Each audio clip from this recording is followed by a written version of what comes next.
আসসালামু আলাইকুম। সবাই কেমন আছেন? ভালো আছেন? আশা করি ভালো থাকবেন। আমি একটা কিছু শোনাচ্ছি তোমাদের, যদি ভালো লাগে তাহলে বলবেন ভালো লেগেছে। বুকে ধরে যত ফুল ফোটালাম, সে ফুলের কাঁটা ছাড়া কি পেলাম? ভাগ্যের পরিহাসেরই নাম। কেন নিয়তির কাছে বারে বারে হেরে যায় মানুষ এমন?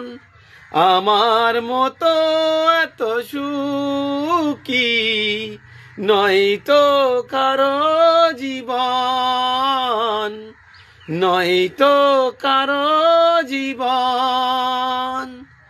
বুকে ধরে যত ফুল ফোটালাম, সে ফুলের কাঁটা ছাড়া কি পেলাম? ভাগ্যের পরিহাসেরই নাম। যদি ভালো লাগে লাইক কমেন্ট শেয়ার করবেন এবং আরও 5 জনকে দেখা সুযোগ করে দেবেন। আশা করি ভালো লাগবে সবাই। খোদা হাফেজ।